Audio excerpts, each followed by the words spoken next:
When you walk out on that field today, ask yourself this question.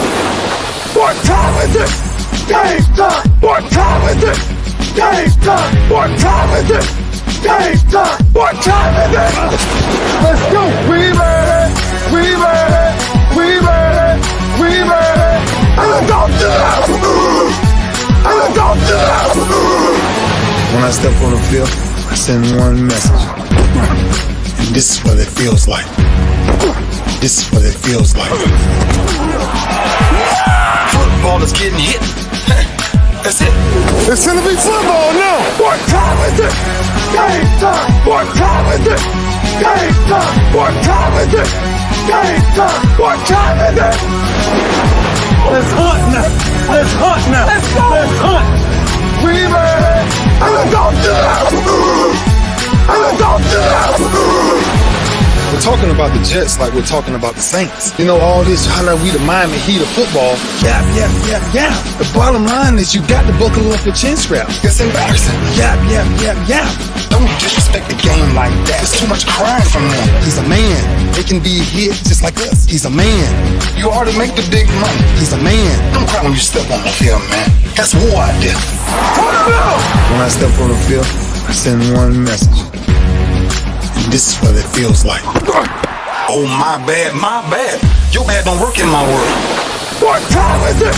Game time. What time is it? Game time. What time is it? Game time. What time is it? Let's go. Let's go. Let's go. We made it. And let's go to the house. And let's go to the house. It's a wrap. Game over.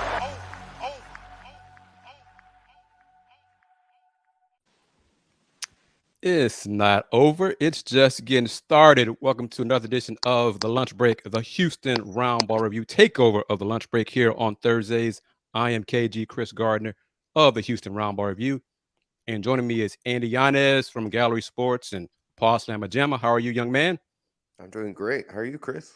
I'm doing great. And also joining me is Willie Gibson from WTG Sports. How are you, sir? Doing well, sir. How about yourself? Doing pretty well. Kenitra Pulliams from Big 12 Now on ESPN Plus got called away at pretty much the last minute, so she won't be able to join us today, possibly discussing working on the big college basketball news that Hunter Dickinson announced he is transferring to Kansas. Did y'all see his, what do you call it, his video announcement? Andy, did you see it? Will you see it? I haven't. 2023 will, and it's like a production. You know, you make your announcement, make it all fancy and stuff, but he walked into like a ballroom, and Bill Self was in the ballroom, and Hunter said, "Coach, I'm announcing that I'm transferring to Kansas." But it was like, and then Coach Self said, "I was hoping it was good news like that. Like, why else would he be talking to Hunter? Why would he be talking to you if not?" I mean, really. So that was kind of strange, but hey, it's 2023, so Hunter Dickinson will be Rock Chalk Jayhawk in the Big 12. Looking forward to those matchups between Kansas and Houston, which, according to Joseph Duarte and somebody was at Ross at SI, who I'll get to in another moment about them. He saw my face, right? He saw my face like, uh-oh. But according, see, I can give credit where credit is due when it's warranted, unlike some folks. But your time is coming in just a moment. But a possible Houston-Kansas matchup in Mexico for the Big 12. Andy, what are your thoughts on that? Possibly, Will, you two chime in as well, about Houston playing Kansas, but in Mexico. I love it. I absolutely love it, not only for Houston, but for the Big 12 overall as a conference, because, again, you're being able to get your brand, the Big 12 brand, the Houston brand. The University of Houston is the closest Big 12 school to the country of Mexico. There's a lot of, obviously, international ties with the University of Houston. And at the end of the day, like I mentioned, or I alluded to, when was it, like three weeks ago on this very same show about the potential of the Big 12 playing games internationally, but specifically when it came to Mexico City and then just the country of Mexico as a whole, it's something that Pause right there, Andy. Pause right there for a moment. Say that again. You said you mentioned on here how long ago? About 3 weeks ago, I'm not sure. It was after the I can't remember who. Right. About 3 weeks ago, here on the lunch break, powered by JM&E, also available on Roku on the BS3 network. Andy, Kenitra Williams, and I think you could make it that day, Yep. brought up and discussed publicly Big 12 in Mexico. I think April 13th, roughly. At that point, there weren't a lot of details about it. But we learned more details about it on April 21st in my interview with John Williams, the vice president of Big 12 men's basketball. Keep that in mind, folks, because I'm about to go off in a few moments. But Andy, once again, your thoughts, because you did say, and you brought up some good ideas about the possibilities and the benefits of the Big 12 in Mexico. Continue, my man. Yeah, what I was just gonna say, it's innovative, and in a college landscape where it seems like the Big Ten and the SEC are kind of distancing themselves from other conferences, specifically when it comes to football. The world of college football, which we all know makes the entire landscape revolve, but it's something that the Big 12 would definitely benefit from. Whether at the end of the day you're getting your brand out there to a larger audience, to a different audience, to an audience potentially might, I mean, you never know. You could be the first American conference that introduces the sport, whether it be American football and certainly basketball. Basketball is a very, very popular sport, not just in the United States, but across the entire world, globally. And that's a good opportunity. Why not send two of your best programs when it comes to men's basketball over, well, not overseas, on a different country when it comes to Mexico, and showcase this is the best of the Big 12. These are two of the best in the Big 12, and in all likelihood, it'll be a very, very competitive and intense game, and that's what you want fans that would go to that game to remember about your conference. And they say, hey, college basketball in America, it's a pretty cool thing. Not only college basketball, but Big 12 college basketball. And at the end of the day, it'll be something that, as of now, the Big 10 and the SEC won't have. So that's how you differentiate yourself. And again, it goes back to Brent Yormark yesterday, coming off those meetings, the Scottsdale, Arizona meetings, which going back to the Houston Chronicle, I think Sports Illustrated as well had an article on it, where they're just trying to separate themselves any way possible, whether it be kind of going full XFL mode and have coaches mic'd up, opening locker room access for football games, which would be really, really awesome, by the way, if they if they did go in that direction. But again, that's something that you got to be innovative, because if you're not going to be on a level playing field when it comes to the Big Ten and the SEC. Well, what do you say about it, Andy's comments? Andy, I'll preface it by saying I'm not coming for you. It's just my thought on as in totality. I keep hearing the brand. But correct me if I'm wrong. Aren't these two institutions of higher learning? And Yes. Yeah. So when I hear Big 12 Mexico, okay, are we doing study abroad programs? Are we doing I don't know. Let's take a back step from that. Probably yes in this age of NIL, but will parents and family members be able to attend these games in Mexico, whereas they probably would be able to attend in Lawrence, Kansas, or Houston, Texas? I don't know. It's just interesting to me that we hear the brand. We got to keep up. The Big Ten and SEC isn't distancing themselves from anyone. There's room. Come with us. But I don't know. It's interesting to hear. We talked about it initially when I first heard Big 12 Mexico. I'm like, Big 12 Mexico. It's out of the box thinking. It's innovative, but I don't know. It's just it's interesting. I don't want to poo-poo on it more than I have, so I'll stop there. But it's just interesting.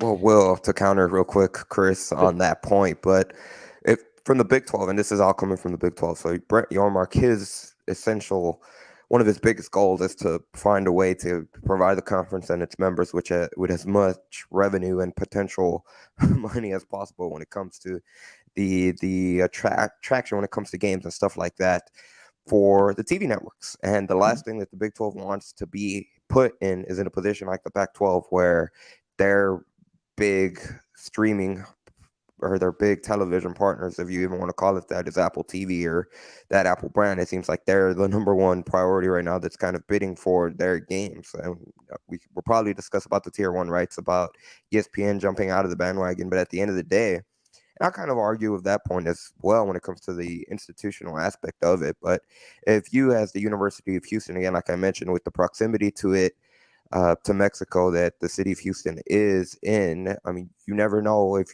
I'm sure they would build it certainly much more for football, but I'm not even sure how the men's basketball games would look like. But they're not just going to be there for a day and then head out like a normal game. I'm sure they'd be there at least a few days, and they'd have chance to be able to do community work and do stuff like that in the area, where then, I mean, you never know. Maybe you impact a 14-year-old, a little kid's life, and then, hey, I remember the University of Houston when they were here a few years ago when they came to play that men's basketball game. You know what? Maybe I'll look into potentially trying to study in the United States, and maybe the University of Houston is an option for me. You never know. At the end of the day, the more exposure you have, there's not really a downside, in my opinion. What if it doesn't work? Just that too. Just what if it doesn't work? I'm just curious. If it doesn't work, then, well, if you tried something, at the end of the day, having more people be able to see your brand name, I don't see the downfall in that. Well, then we'd have to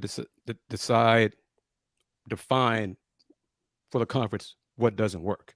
Yeah. Because exposure to another country, right there in a nutshell, that could be enough right there for it to work. Right. After the novelty possibly wears off in a couple of years, then it could be an issue if it doesn't work. If fans don't come to the second game, if fans don't come to see a game that does not involve Houston or Kansas in a basketball game, men's game. So those are other things we have to be determined. We don't know. I'm assuming there's going to be, an academic part of it as well, as, even if it's similar to a team going overseas, like the Cougs going to Australia this August, tie in some classwork of that sort. But one of my questions as well is, what are you going to do to the team that loses the home game? That part. That was coming. That was next. Yes. So is it going to be, will this game take place in November and not count as a conference game? So you still have Houston and Kansas have home games? If not, then how are you going to, how the team, if it's Houston, if it's quote unquote Houston's home game, how are you going to make up the financials for that? So the exposure is good, but there are questions that still need to be determined. And we'll continue discussing this here on this edition of The Lunch Break, Throwback Thursday. But now, thanks to AJ, the leader, the Houston Roundball Review Takeover on The Lunch Break, powered by JM&E. Catch us on Facebook, simulcasting on YouTube at his YouTube channel, as well as on the Houston Roundball Review on YouTube, Twitch, Twitter, and of course on Roku at the BS3 Network. And I'm going to play this commercial touting AJ and The Lunch Break. Keep in mind, Thursday is now our day between 12 and 1 here on The Lunch Break. Back in a minute. Are you looking for something to do on your lunch break? Well, there's a show on the BS3 Network that has only 4 words to say to you. We ready. We ready. We ready for y'all. We ready. We ready.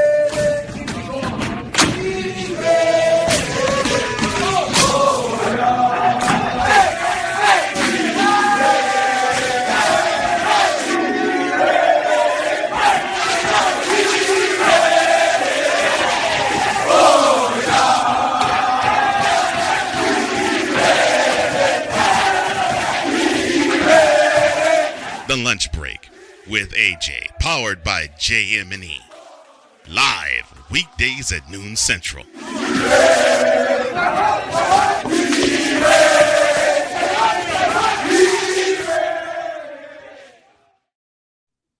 And we're back. Yes, you are watching The Lunch Break, powered by JM&E, available on Roku on the BS3 Network. The BS3 Network, changing the way you watch TV. If, Will, Andy, you don't have BS3, go to bs3network.com. Just go to Roku, get that app, download it, add it to your channels, your list on the Roku. Get that app. We're on there live right now. I got it. I got it. Andy, do you have it? Yeah, I have it. Real quickly, during that commercial break, I took the time to watch Hunter Dickinson's video, and definitely high quality production. It reminds me of kind of I don't know if NBA 2K has a thing like the My Career cutscenes and stuff. It kind of reminded me of that a little bit. I'm sure if you guys will understand that reference. I don't mean to say it that way, but it reminded me of that. And you know, it's a good video, good production. You know, it's 2023. Will I'd have to go to Andy for production ideas if I want to do something like that. I don't know about you. I don't know if you got those kind of skills because I don't. I know someone. I have people. Okay, you got people. Yeah. All right. Yeah. To further, we continue our discussion about the Big 12 in Mexico. Going back to it, going to salute my man Willie Gibson, as well as Andy Yanez, for having my back and letting some folks know who was the first person to have quotes, not from sources with no quotes, quotes from the person himself connected to the Big 12 and Mr. John Williams, Vice President of Men's Basketball. He discussed April 21st in an interview with me, available on the audio platforms as well as on the Houston Roundball Review on YouTube. Big 12 in Mexico would involve football, men's basketball, baseball, and even soccer. Well, Andy, I said April 21st, not May 1st, like SI reported or the Houston Chronicle reported. April 21st, like Front Office Sports reported on May 2nd. And shout out to Amanda for updating her article to correct it to the Houston Roundball Review said it first. The Athletic, Chris Vanini, where you at? I emailed you. You haven't changed your article. Hey, it's out there. I got it first. I wasn't trying to be first, but I got it first. Just put it out there. Give me some credit too. I know we're not the four letters as big as the four letters yet. We can grow this platform. Need to start watching this show because Andy and Will, again, another note. Andy, on the lunch break, Will as well. Lawrence Sampson was on this show, and she gave details about the Cougs in Australia. Correct? She did. No one else at that point in time gave details and specifics about the Houston men's basketball team going to Australia in August. I was here first on this show on the lunch break. Andy then tweeted out the clip and the segment, and then a whole bunch of folks ran with it. Andy, how many people did you see cite us as that place for the information first? I heard that it got picked up by a few, but to be quite honest, I'm not too sure. I didn't follow up with how many ran with it. So I'm just saying to everyone tuning in here on the lunch break, this will be a place that you will get information possibly first, specifics that you won't hear anywhere else on the lunch break provided by, go ahead, Will. It's not will be, it already is. It is. Thank you. It is. Well, will be more information that you won't hear anywhere else first. Yep. From me, from Andy, from Will, from Kenitra, from our guests. That's part of what AJ has allowed us to do here on this platform on the lunch break, powered by JM&E, available also on Roku on the BS3 network. Okay, I'm down from my soapbox. Back to Hunter Dickinson. Andy, Hunter Dickinson, talented. Well, you know it as well. Seen him in the Big Ten for what, 3 years? 3 years. 3 years. Andy, Coach Kevin Sampson has told us, as a media, it's easier to defend big men in college in the post. Remember that? Yeah, correct. I'm curious to see how it all plays out with someone like Hunter Dickinson, because he's a very skilled big man, but low post, I mean, college, you can zone up. You know, you can just have 2, 3 guys just sitting in Hunter's lap all day long if you want to, because there's no defense 3 seconds.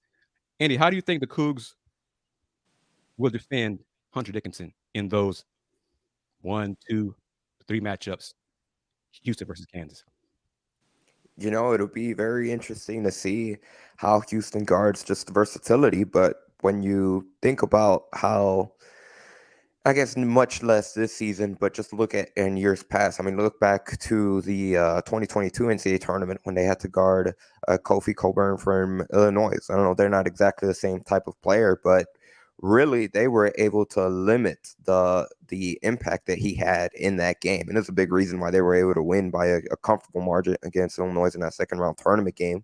And that's one of the reasons why I would have found it really interesting had Houston been able to play Purdue at some point this season. It would have been interesting to see how they would have defended how do you say his last name? Zach Edey. Zach Edey. Mm-hmm. But I think definitely and the interesting part is that they're going to have to see him, like you said, at the very least 2 times, you'd imagine, when it comes to the conference schedule.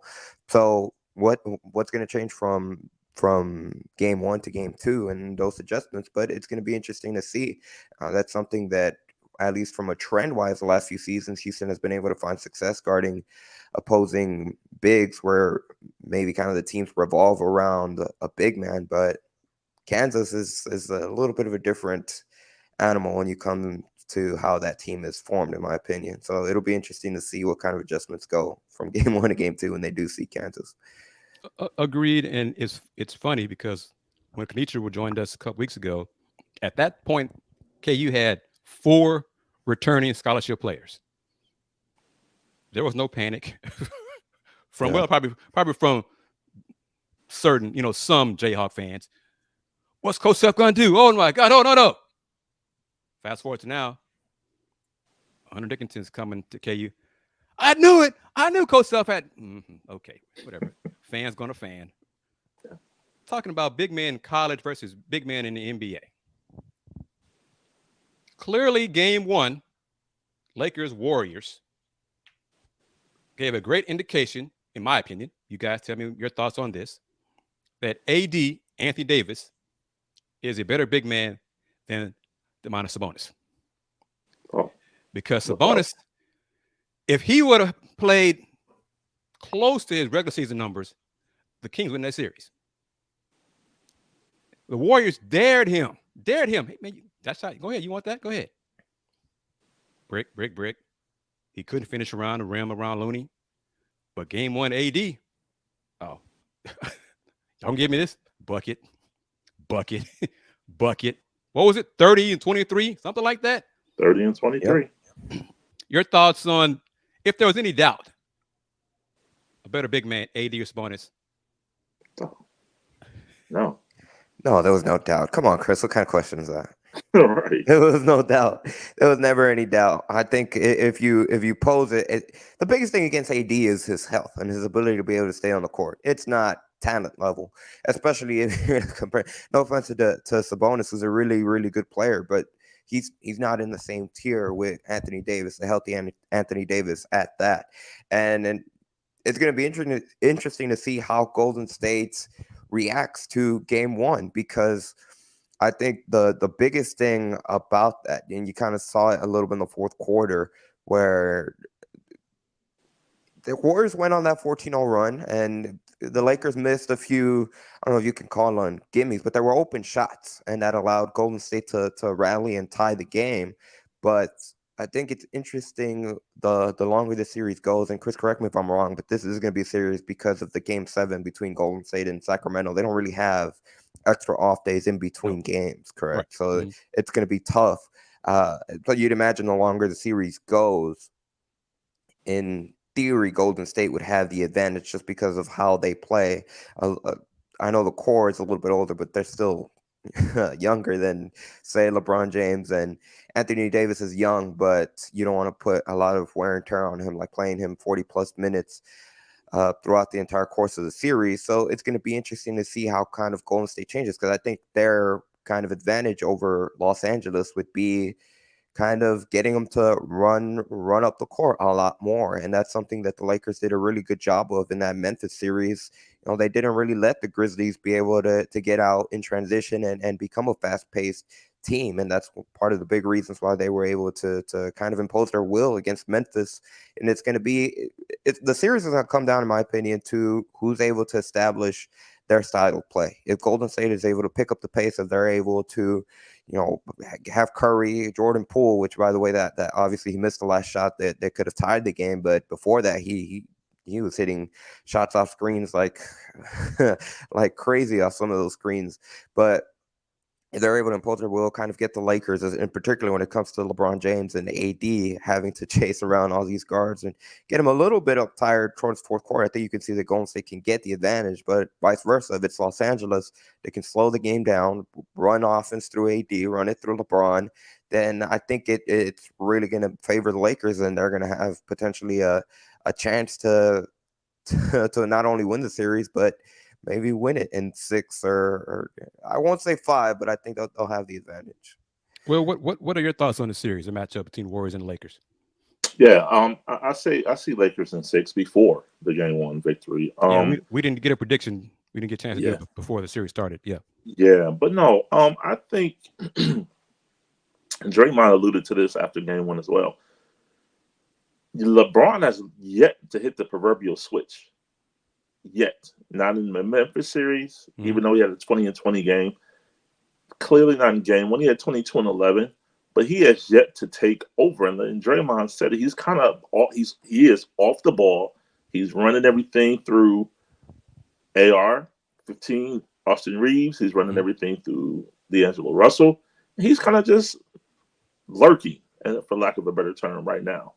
And so for the Lakers to get that game 1 win, and it's like he's been wanting for years for AD to finally take the torch, and it looks like he's doing it. So LeBron is kind of in the back, but don't mistake, he has the ability to take over still. Maybe not for as long a period of time as he once did, say 10 years ago. I mean, he's 38 years old. Don't get me wrong. I'm not saying he's old, Dylan Brooks. Just saying just saying. I'm just saying. But no, I think for them, the way that they're playing, and LeBron has yet to have that game, I think it's nothing but positive for the Lakers. Because when he does, and we all know he has that capability, I think it's going to be an issue for the Warriors. My only difference with that is, we all know LeBron's 38.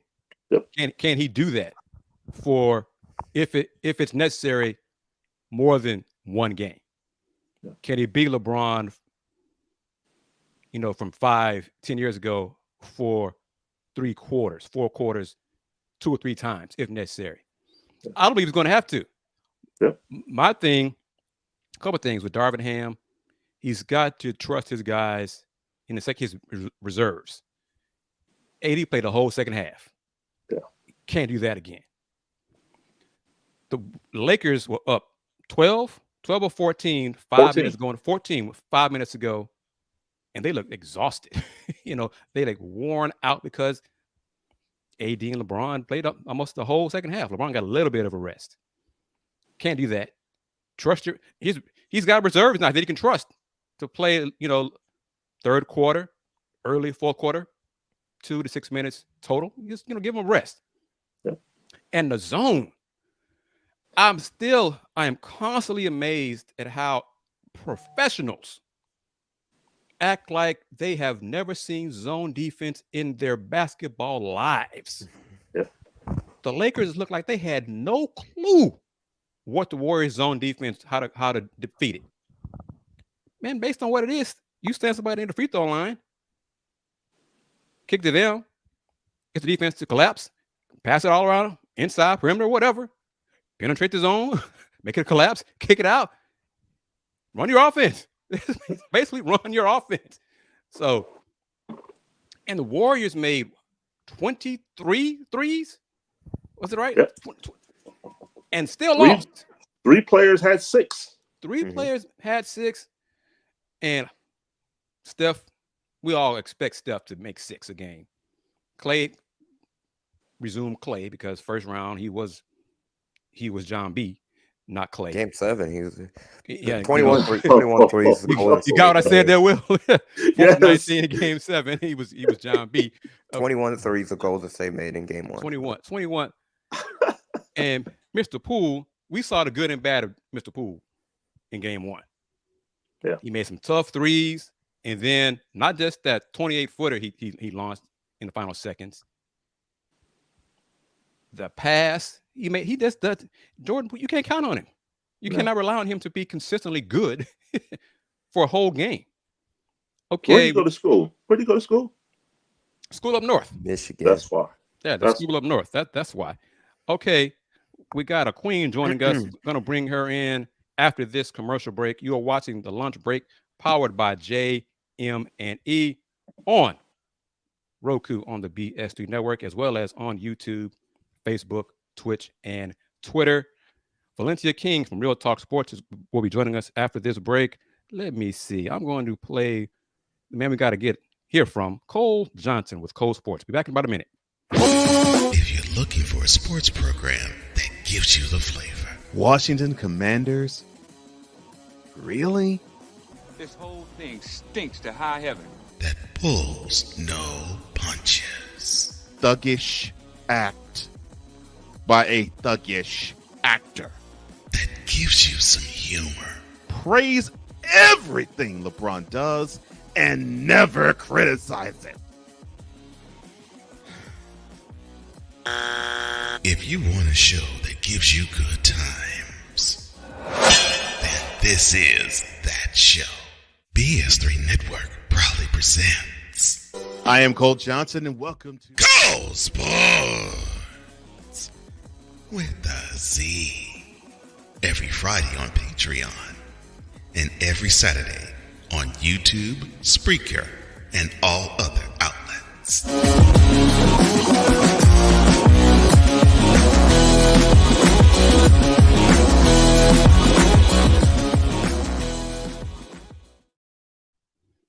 All right, we are back. Another edition of Throwback Thursday, the Houston Roundball Review Takeover on The Lunch Break, powered by JM&E. Also streaming live on Roku on the BS3 network. And we're going to bring in, hope it works well, Valencia King. Okay, my ma'am, let's see. Oh, she's not ready yet. Well, Valencia, just join. There we go. How you doing, lady? I am doing well. How is everyone? Please let me know if you can hear me okay. You sound fine, ma'am. You sound great. Thank you very much. Are you still in Dallas? Yes, I am in Dallas on the move. I mentioned off the air I wouldn't be able to be in the office, so I just wanted to make sure everyone can hear me. But yeah, I'm in Dallas. And I heard y'all's Warriors-Lakers conversation. As you know, I am a strong Warriors fan. So. Oh, I did not know that. Oh, well, share your thoughts, ma'am. Go ahead. Share your thoughts. Well, you know, I can never count the Warriors out until they are actually out. So I did hear the predictions of Lakers in 6. And, you know, all respect to LeBron. He has proven himself and what he can do with the team, no matter what name is on the roster alongside him. But the Dubs, man. I won't believe it till I see it. They have got to be out for me to actually believe they will be out. So if the Lakers do it, hats off to them. Oh, no question. The Warriors, they're the champs, you know, and they're 4-time champs. And I've heard AJ say a few times, you know, about the Warriors got lucky here and there a couple of times. They're still the champs. They still won. It's not their fault. Some players got hurt or anything along the way. They are the champs, the 4-time champs. So until the Lakers beat them 4 times, the Warriors still have a chance. But Valencia. Oh, yes. Yes. Uh-huh. You cover the Mavs, right?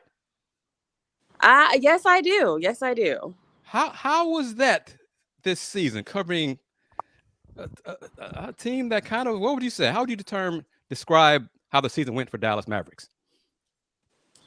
Well, I think the good thing going into this season is that the expectations were left with a question mark because obviously last season they went to the Western Conference Finals. So, of course, you want to, do your best to get back there. But there was so many changes in our roster before the season and obviously in the midst of the season that when Kyrie came, I wouldn't call Kyrie coming here and us not making the playoffs a complete bust because they're just to me, you didn't really know what to expect. We know Jason Kidd has had a few coaching stops. We know what he did when he was a player, so we know his basketball IQ is high. But even he said after one game, he can't get out there and play for the team. His days are done of being a player. So I think the Mavericks definitely have a lot of things that they can consider going into this offseason. And I think next season is also a big question mark. I don't know if the Mavs are still seen as a threat or as a team to fear when you look into a long run into the postseason. I don't know if teams are really marking them on their calendars. Andy, Will, you got questions for Valencia King? I do. I'll go first. Valencia, first of all, thank you for taking the time out of your day and joining us. So that just in regards of the Mavericks, what would you say the level, if you could put it on a scale 1 to 10 of concern would be when it comes to potentially losing Luka Doncic? Oh, I would put it at a 10 just because the way the league is right now, loyalty is not at an all-time high. Players are allowed to be loyal to themselves first. And so the days of being loyal to a team are pretty much ending with Damian Lillard to me. So I think it's good, definitely on a 10 of concern of keeping Luka because he's going to have options. I mean, Luka, although he has not got a championship ring to his name yet, he has still proven himself to be an elite player. So any team's going to want him. So the Mavs are going to have to do some things to keep him happy and satisfied. And even during the season, people always ask Luka about, well, are these rumors true? Are you requesting a trade? Did you request this person be removed? Luka really doesn't feed into that, as he shouldn't, because it's really a front office issue. But only time will really tell if the Mavs do enough to keep him happy. And honestly, it's going to be about if Luka wants to stay. If Luka wants to stay, then he'll be there. The Mavs are not going to just get rid of him by any means. What team would get rid of Luka, But I really think it's going to be on Luka.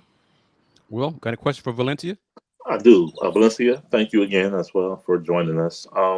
Nico Harrison, is he really given the latitude to make the decisions there, or is it really he is just all GMs pretty much acquiesce to the owner, but is it basically he's the front man for what Mark Cuban truly wants, or is Nico Harrison really running the show in Dallas? I might be the right and wrong person to ask because when it comes to Dallas teams, I think everyone might be a talking head at some point, especially I know we're talking about the NBA, but Dallas, especially with the Cowboys, Jerry Jones runs the show. Jason Garrett never ran anything. Fair. So of course we know Nico did come into here into this role with a really good resume. Obviously he's tenured in his role in this league and what he's been able to accomplish coming into this, but Mark Cuban is Mark Cuban, whether it's in front of the scenes or behind the scenes. I don't think anything happens that Mark Cuban doesn't want to happen. And it's his prerogative, You mentioned it, and see, I'm being objective. I'm putting on my big boy pants. I'm going to do it. I'm going to talk about Dallas Cowboys. Oh, my goodness. I even said Cowboys, not the name I usually refer to them. Yeah. But Valencia, your thoughts on the Cowboys draft? How you think they did? What's the reaction from the fans in Dallas? Oh no, I might be having a little bit of choppy service because I mentioned I am on the move, but I heard you asking me about the Cowboys, and I believe was there a particular thing you were asking me about the Cowboys, or just what I think they're going to do this season? Because I can tell you what I think they're going to do this season. The same thing they do every season, which is not too much. Okay. Well, what's been the fan reaction of the draft picks for the Cowboys? Oh, the one thing I love about the Cowboys fans is they are loyal to a fault. Every year is their year. Every year, someone's getting a tattoo of the championship trophy on their left calf, and whatever year it is, and it's going to read Dallas Cowboys. So whether the Cowboys fans like our draft picks, whether they like the coach, whether they like the position, whether they like Jerry, they're going to be diehard Cowboys fans. And I don't mean to sound like a generic answer, but that's literally the case no matter what offseason it is, no matter who is drafted, no matter who is in the starting lineup, literally no matter what. The world could be ending. It could be the zombie apocalypse, and there will still be Dallas Cowboys fans outside saying, "Go Cowboys." That's why I forgot how truthful you speak, V. I'm glad you were able to come on the show. Thank you. And we got Tony M. I don't know if you can see it or not, but he said you ain't never lied. So thank you very much for your real talk, Valencia. Cole Johnson is joining us as well. But you said it already. What do you think that the Cowboys need to do to be successful this coming season? And so, to be successful for the Cowboys, I really think they have to have a system that everyone believes in. And I don't mean with the X's and O's. I mean in the locker room. Do they have a coach that they actually believe can coach them? Do they have players that they think are going to play for beyond what's on the zeros on their check? Because we have to remember, these are multi-million-dollar athletes. So whether they win or lose, the check is the same. Of course, the check can be bigger the further you go into the playoffs and everything. But my point is, are the players going to be determined and motivated and disciplined beyond their paycheck? If you establish a culture where the players and the team is motivated beyond their paycheck, then maybe you can make some things shake. So that Do you sounds think Mike like McCarthy that's been a can do problem. Yeah, that's been a problem That's so far. Wow. What? Anything else, Yeah, Andy? Will? yeah. No, just that follow up. Do you believe that Mike McCarthy is the right person to be able to inspire that locker room? I haven't seen it as of yet. And of course, we are journalists. We are not, we're in the locker room, but we're not in the locker room, so to speak. Mhm. So, I'm speaking from the outside looking in, adjacent. But no, I haven't seen it enough yet. I have not seen a morale where the team is really bought in to what he's preaching to them. And I haven't seen you in a while. You haven't been in Houston at a Rockets game. Did I miss you this past season? No. This season is kind of still been. I've been traveling, but not necessarily for Real Talk Sports and NBA. I've been traveling for my other gig. I also do PR now. So if anyone needs Cool, anything PR. with public relations and or a speaker and or a host or MC, Valencia King does that as well. I am Valencia King across all social media sites. Excellent. There you go. Thank you very much. I'm glad you were able to join us here on the lunch break. Really appreciate it. And when you have time again, please join us again, because you told the truth about the Cowboys. So you are top on my list right there very much. So Andy, Will, any final questions for Valencia King? No, she dropped the mic with that one. All right, Valencia. Man, I appreciate it. Thank you guys so much. Will, Andy, Chris, I always enjoy it. Shout out to AJ as well, the lunch break crew. I completely enjoy my time every time I'm on here. So thank y'all so much. Thank you very much. You take care. All right, y'all take care. Bye-bye. Excellent. All right. And see, Cole? Oh, where is it? There you go. I knew Cole would like that. I knew Cole would like that. Cole Sports. Thank you, Cole. Thank you for chiming in very much. And I know she was a Warriors fan, but now that's okay. Let that slide. But hey, she told the truth about the Cowboys. So because you said that, I'm going to go back to call them the Cowgirls. So thank you very much, the Dallas Cowgirls. Y'all heard it. Y'all got things to fix. And y'all can come at me with my used to be team. I used to be a fan of a team that may be having a new owner within a few weeks or months or whatever. And once they do that, then I will resume rooting for the Washington Commanders. But until then, till everything is I's dotted and T's crossed, they can go away. All right. Excellent. Thank you very much. One final break here before we close it out on this edition of the lunch break. I want to get you guys' thoughts. We touched on it in the first segment, but a little bit more about the Big 12's idea of talking to the players, mics, and interviewing during the games, things like that. But one final break here. You are watching the lunch break powered by JM&E on Roku. Catch it on the BS3 network, changing the way you watch TV, back in about 90 seconds.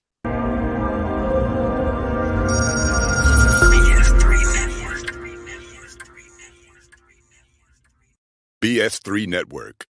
changing the way you watch TV.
And we are back. Welcome to another edition of the Houston Roundball Review Takeover of the lunch break on Thursdays, powered by JM&E. Watching us live, streaming live on Roku on the BS3 network. BS3 TV, changing the way you watch TV. I am KG Chris Gardner, owner of the Houston Roundball Review. And joining me is my colleagues, Andy Inez from Gallery Sports and Willie Gibson from WTG Sports. Back to this about Big 12 and more interviews, in-game interviews, and more access, coaches, and things of that sort. Andy, I wonder if you saw this from Duarte in the Chronicle, Joseph Duarte, the Houston Chronicle. Will, I'm not sure you saw this. You're going to love this, Will, I think. Read this about part of the more interviews and changing direction. Duarte mentions that Brett Yormark encouraged league members to loosen constraints on their athletes' media availability. Interesting. Holgerson himself is no stranger to cameras. An independent film crew was embedded with the UH football program last season in conjunction with an all-access documentary being pitched to streaming services such as Netflix and Hulu. Quote, "Everything we did last year is on camera," end quote, Holgerson said. Will, what are your thoughts? Okay. Yeah, first thought, when you said an independent film crew, does UH have a communications program or a broadcast journalism program? Yes. Yes. Okay. But it was an oh yeah, I'm looking at the product. But to hear that an independent film crew was used, I'm like, wait a minute. Why not? If it's all about school support and unity, why not use the J School, the communications program? I'm sure there's some students, Andy, I'm sure you can attest, James. Congratulations, shout out to our colleague James as well. But that's the first thought. Like, why would you not use in-house production versus independent? Andy? I can speak from experience with that independent crew. And when they mean they were followed, they were legitimately followed around all season long. Mhm. I think I even got some airtime on that, on the on the footage they got, because they would record everything. When it came to questions that would be asked, on the field stuff, and just following the team around, even until away games. I'm not entirely too sure why they went the independent route. It very well could have been that group in and of itself pitched the idea to you, like, hey, would you be interested in us following you guys next season? And we put it together, and then we try to sell it to, like the Houston Chronicle article alludes to, whether it be Netflix, Hulu, or another streaming platform, which that could certainly be an option. Obviously, I specifically don't know any kind of the nitty gritty details on kind of the agreement and all that stuff, but I think going back to the original question, Chris, in regards to the Big 12 and kind of wanting to open up to obviously not just Houston, but coaches across the entire conference and the team specifically being able to get more of that access. Like I said at the top of the show, kind of going full blown original XFL, where that's just you can never have too much access until you have too much access. But I think when it comes to from the ideas that were pitched or what was said in that article in terms of opening the locker rooms up, giving more access to players and coaches, I think that definitely, and again, I can specifically only talk about Houston, but I think that would definitely bode well for UH football, and not just in terms of Holgerson, which depending on who you ask, maybe more of Holgerson might not be the best thing, but being able to certainly get a sense of him, but the player specifically, because the way UH football ran things this past season specifically, I mean, really, you were capped off. Speaking from us as a media reporter standpoint, you were capped off to four, at most, I would say four players during the week leading up to game week, and it would usually be one or two offensive players and one or two defensive players leading up to the week. Which, for as much as you can speak to those athletes, you're not going to be able to get a variety of different topics, and it's the same thing. Like everyone that's and it was all done through Zoom. It wasn't in person, so everyone's getting the same thing. You're not getting anything different now. Compare it, and we also talked to Doug Belk, who's a defensive coordinator. That's it. It was Holgerson Monday, Doug Belk on Tuesday, and select student athletes on Tuesday as well. It would usually follow up Doug Belk. Compare that to the men's basketball team, where you could go literally 3, 4, however many times they had during the day or during the week. You could talk, head coach Kelvin Sampson would have his availability. Sometimes they would do it on Zoom too, but he would have at least one before every game. If you really needed him, barring some circumstances, you could talk to him after the practices too. But really, the after practices, for the most part, you could talk to relatively any player that you would want to, as long as you were able to get them, within their window before they had to leave for their workouts and stuff like that.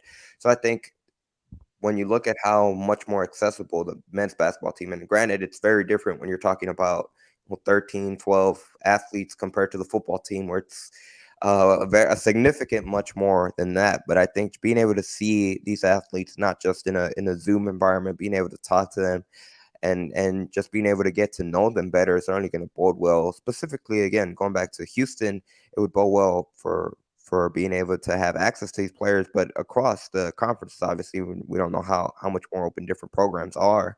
But I think it's certainly going to benefit the Big 12 and specifically the players in the long run, because they get a chance to showcase their personality, and shoot, that could end up being better for them too in the long run when it comes to their NIL stuff. Agreed. It's about their brand, and it's not,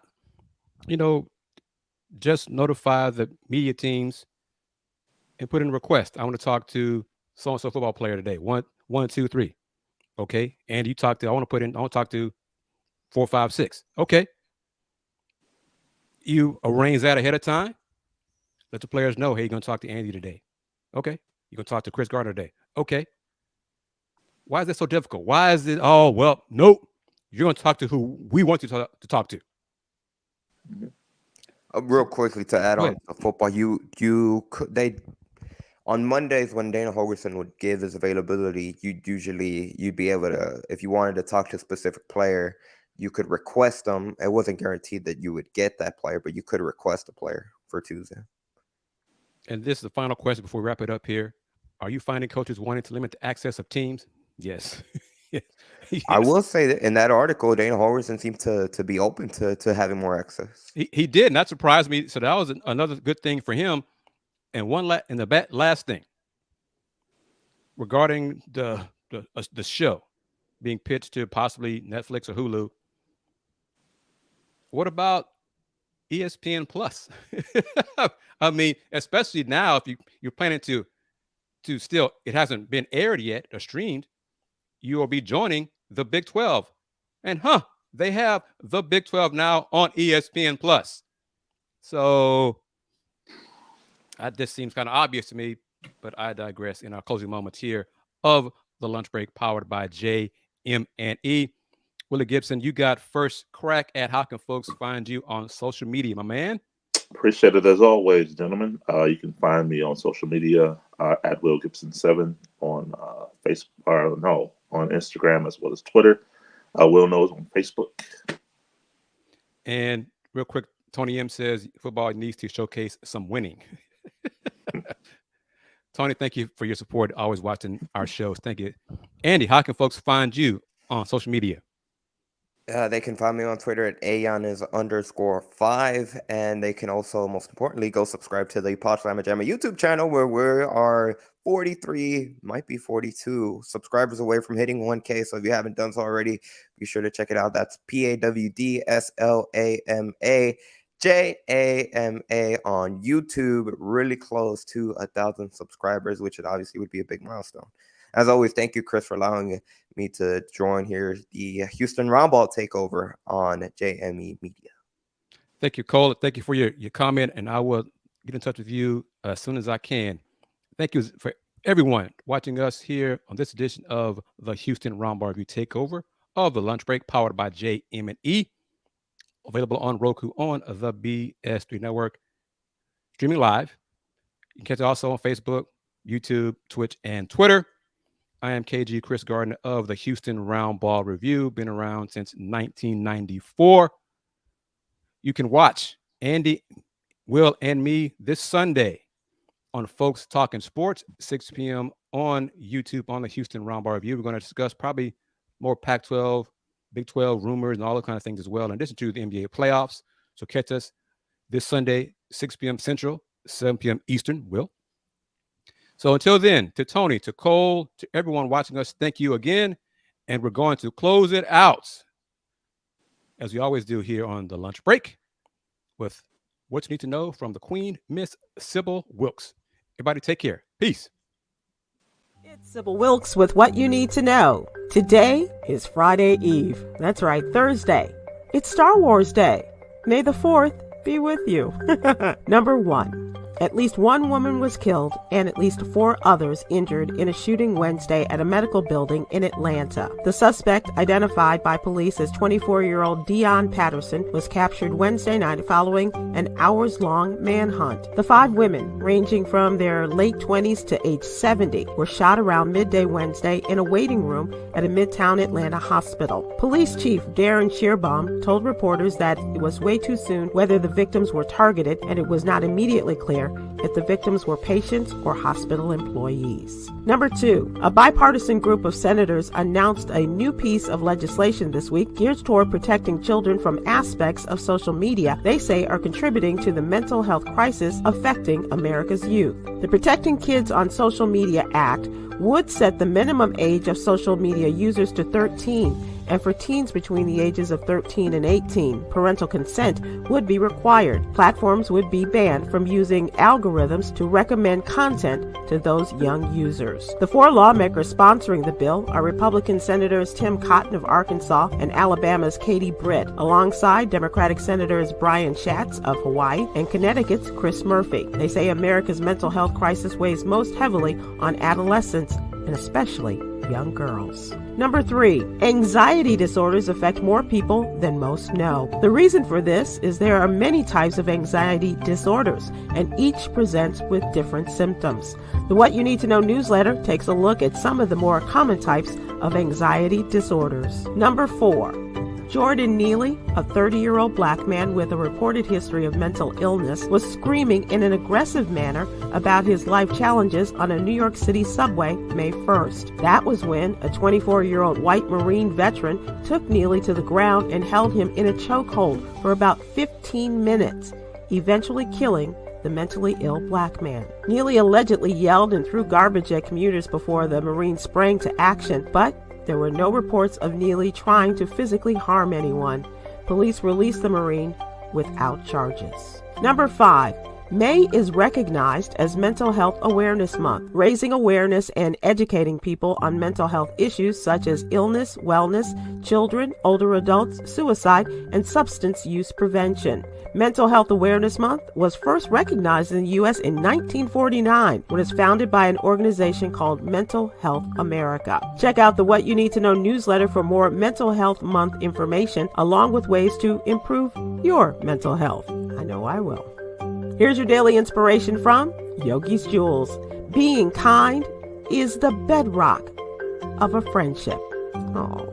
Join me today live on YouTube and Facebook at 7 p.m. Eastern, 6 p.m. Central with our mental health and wellness contributor, Aprilette Russell, as we discuss today's top headlines and more. Thank you to our What You Need to Know partners, the American Heart Association and Black Health Matters.